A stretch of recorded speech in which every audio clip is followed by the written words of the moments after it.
لوگ کیا کہیں گے، لوگ کیا کہیں گے، اگر ہم نے یہ کام کیا تو لوگ کیا کہیں گے، اگر ایسا نہ کیا تو لوگ کیا کہیں گے۔ یہ ایک جملے نے پاکستانی قوم کو، نئی جنریشن کو تباہ کر دیا ہے، نکارا کر دیا ہے، بیکار کر دیا ہے۔ کسی سے کہیں، کل میرے پاس ایک آدمی آیا، وہ کہنے لگے مجھے بے روزگار ہوں، شادی ہو گئی ہے، پیسے نہیں ہیں کھانے کے لیے۔ میں نے اسے کہا کہ چوکی داری کی جگہ ہے، آپ چوکی داری کر لیں۔ کہنے لگے لوگ مجھے کیا کہیں کہ میں عالم دین ہوں اور چوکی داری کر رہا ہوں۔ وہ بھوکا رہنے کو تیار ہے لیکن یہ نوکری کرنے کو تیار نہیں۔ دوسرے ممالک میں جانا ہوتا ہے، برطانیہ میرا جانا ہوا، یورپ کے کئی ممالک میں جانا، وہاں دیکھا میں نے کئی اچھے خاصے لوگ جو ہے وہ گھروں کی صفائی کرتے ہیں، چمن کی صفائی کرتے ہیں، چھوٹے چھوٹے کام۔ ایک مالک ہے، وہاں پر ہوٹل تھا ان کا، آگرہ کے نام سے، تاج محل آگرہ کے نام سے ان کا ہوٹل تھا، اٹلی کے علاقے بلونیا میں۔ وہ وہاں کا 5 اسٹار ہوٹل شمار ہوتا، اس کا جو مالک ہے وہ سب سے پہلے آ کے ہوٹل کا دروازہ کھولتا ہے اور ہوٹل کی صفائی اپنے ہاتھ سے کرتا ہے۔ جو ویٹر کھانا دے رہے ہوتے ہیں اس طرح وہ کھانا دے رہا ہوتا ہے۔ میں حیران ہو گیا، میں نے کہا یہ کیسے؟ کہہ رہا کہ جب ہوٹل کا مالک خیال نہیں کرے گا، یہ کام نہیں کرے گا تو دوسرے کیوں کریں گے؟ میں نے کہا ہمارے ہاں تو ایسا کوئی کام کر لے، کسی ادارے کا سربراہ کوئی کام کرنے لگ جائے، کوئی بڑا آدمی کرنے لگ جائے تو شرماتے ہیں کہ لوگ کیا کہیں گے۔ انہوں نے کہا یہی وجہ ہے کہ یورپ کا ہر آدمی خوشحال ہے، وہ شرماتے نہیں ہیں کسی کام کرنے میں۔ پاکستانی قوم بھیک مانگ لے گی، نوجوان ہٹے کٹے پڑے رہیں گے، چوری کر لیں گے، دغا کر لیں گے، بھوکے مر جائیں گے، لیکن لوگ کیا کہیں گے، لوگ کیا کہیں گے، اس ڈر سے وہ کام نہیں کرتے۔ میں جس دفتر میں کام کرتا ہوں وہاں پر میں ایسے کئی لوگوں کو جانتا ہوں، وہاں پر لوگ اس سے رہتے ہیں کہ لوگ کیا کہیں گے، لوگ کیا کہیں گے۔ اس پر میں ایک تاریخی واقعہ سنانا چاہتا ہوں۔ لوگ کیا کہیں گے یہ آپ کے ذہن میں غلط فہمی ہے، یہ پوری ہے، یہ خناس ہے، اس خناس کو نکلنا چاہیے۔ کیا ہے لوگ کیا کہیں گے؟ اس پر ایک واقعہ ہے، معارف مثنوی علامہ رومی رحمہ اللہ کی ایک کتاب ہے، زبردست قسم کی فارسی کی، اس میں ترجمہ بھی اس کا ہو چکا ہے، دنیا بھر کے زمانوں میں ترجمہ ہوا۔ واقعہ کیا ہے، مولانا جلال الدین رومی اور ان کے شیخ تھے شمس تبریزی۔ ایک رات مولانا جلال الدین رومی نے اپنے استاد شیخ شمس تبریزی کو اپنے گھر دعوت دی۔ مرشد شمس تشریف لے آئے۔ کھانے کے بعد جب سب کچھ ہو گیا تو مولانا شمس تبریزی نے رومی سے کہا کہ بھائی آپ مجھے شراب نہیں پلاؤ گے، جام نہیں پلاؤ گے؟ تو مولانا رومی بہت پریشان ہوئے کہ میرے شیخ شمس تبریزی کیا شراب بھی پیتے ہیں؟ انہوں نے پوچھا یا شیخ آپ کیا کہہ رہے ہیں، آپ شراب کا کہہ رہے ہیں؟ انہوں نے کہا ہاں آپ نے درست کہا، میں شراب کا ہی کہہ رہا ہوں، میں شراب پیتا ہوں۔ اب بات یہ تھی کہ رات کا وقت تھا، شمس تبریزی کی خواہش پوری کرنا بھی ضروری تھی، اور دوسری طرف علامہ رومی اتنے بڑے بزرگ، اتنے بڑے علامہ، مسجد کے امام، فقیہ، سب کچھ۔ اب بات یہ تھی کہ اگر کسی شاگرد ہو کو بھیجیں تو وہ کہتا کہ وہ یہ سوچتا کہ لوگ کیا کہیں گے، مولانا رومی کے استاد شیخ شراب پیتے ہیں۔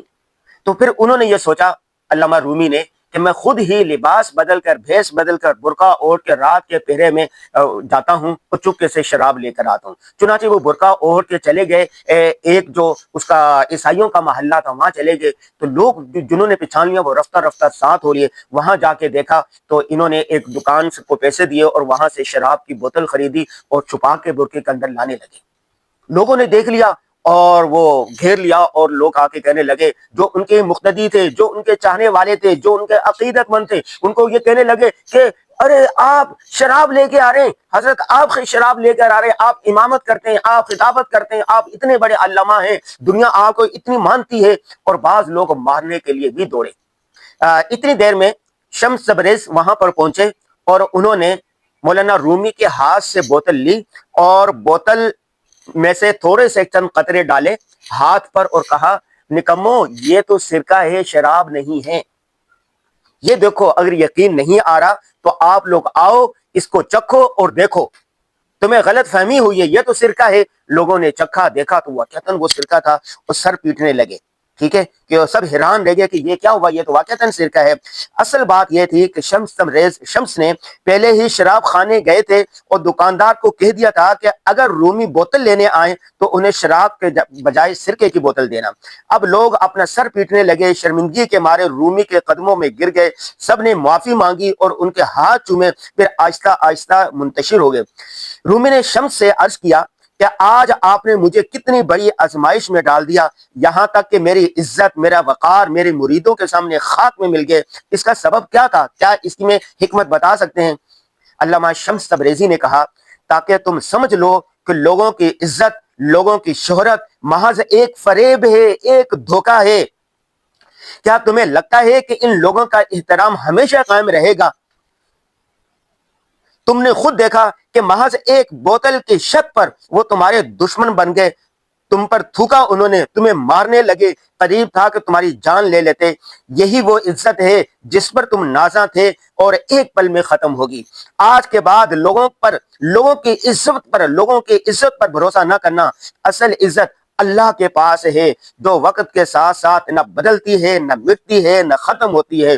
وہی بہتر جانتا ہے کہ کون واقعی عزت دار ہے، کون جھوٹی عزت کا طلبگار ہے۔ لہذا آئندہ اپنی نظر صرف اللہ پر رکھنا۔ اس میں سبق یہ ہے کہ دنیا کی عزت، لوگوں کی رائے لمحوں میں بدل جاتی ہے۔ اصل عزت وہ ہے جو اللہ تعالیٰ کے نزدیک ہو۔ لوگ کیا کہیں گے؟ کتنے بڑے علامہ رومی کو لوگوں کے ڈر سے وہ نہیں جا رہے تھے، اپنے شیخ کی بات نہیں ماننے تھے، انہی لوگوں نے تھوڑی دیر کے اندر ان کی عزت کو خاک میں ملا دیا، ان کو گالیاں دینے لگے، انہیں برا بھلا کہنے لگے۔ آپ ایک ادارے میں کام کرتے رہیں، 10 سال، 20 سال، 25 سال، 50 سال، ایک چھوٹی سی غلطی کریں، ادارہ نکال کے باہر پھینکے گا آپ کو۔ آپ یہ ڈرتے رہے کہ لوگ کیا کہیں گے، لوگ کیا کہیں گے، ادارہ کیا کہے گا، ادارے کا سربراہ کیا کہے گا، اس سے ڈرتے رہے، اور آپس میں آپ نے تقوی اختیار نہیں کیا، اللہ کی عزت کے ہاں عزت نہیں مانی، اور ادارہ 1 منٹ کے آپ کو جیسے اس میں سے مکھن میں سے بال نکال پھینکا، اس طرح آپ کو نکال پھینکے گا اور آپ کو خبر بھی نہیں ہوگی۔ تو بھائی میں نوجوانوں سے کہتا ہوں، پاکستان قوم سے کہتا ہوں، اپنے فالوور سے کہتا ہوں، اپنے دوست احباب سے کہتا ہوں، لوگ کیا کہیں گے، فلاں کیا کہے گا، اس گھمٹ سے باہر نکلیں۔ لوگ ایسے کہیں یا ویسے کہیں، آپ نے دیکھنا ہے کہ اللہ کے ہاں آپ کی کیا عزت ہے، کیا قدر ہے، کیا منزلت ہے۔ جو کام ملے وہ کام کریں۔ بہت سارے لوگ میں نے پچھلے دن ایک ویڈیو ریکارڈ کروائی تھی کہ ہر شخص اپنا یوٹیوب چینل بنائے۔ لوگ کیا کہیں گے، اتنے بڑے مولوی، اتنے بڑے امام مسجد یوٹیوب پر آگے ولاگنگ کرنے لگے۔ بھائی شیطان کی پجاری یہ سارے کام کر رہے ہیں، تو رحمان کے بندوں کو اللہ کے لیے کام کرتے ہوئے کیوں شرم آتی ہے، کیوں آر آتی ہے، کیوں پریشان ہوتا ہے؟ لوگوں کو چھوڑیں وہ کیا کہتے ہیں، آپ نے اللہ کے لیے کام کرنا ہے۔ من اعطا للہ ومنع للہ فقد استکمل الایمان۔ جس نے اللہ کے لیے کیا، اللہ کے لیے روکا، اللہ کے لیے جنگ کی، اللہ کے لیے محبت کی، اس کا ایمان کامل ہے۔ جس کو وَتُعِزُّ مَن تَشَاءُ وَتُذِلُّ مَن تَشَاءُ، اللہ عزت دینے والے ہیں، اللہ ذلت دینے والے ہیں، اللہ خالق ہے، اللہ مالک ہے، اللہ رزاق ہے۔ آئندہ سے آپ نے یہ نہیں کہنا کہ اگر میں نے یہ کام کیا لوگ کیا کہیں گے، یہ کہنا ہے کہ میرا اللہ کیا کہے گا۔ اللہ کے ہاں اپنے دامن کو صاف رکھو۔ شیخ سعدی شرازی نے بہت پہلے کہا تھا کہ بیٹے تو اپنا دامن صاف رکھ، لوگوں سے مت ڈر، اس لیے کہ دھوبی گندا کپڑا ہی پتھر پر مارتا ہے۔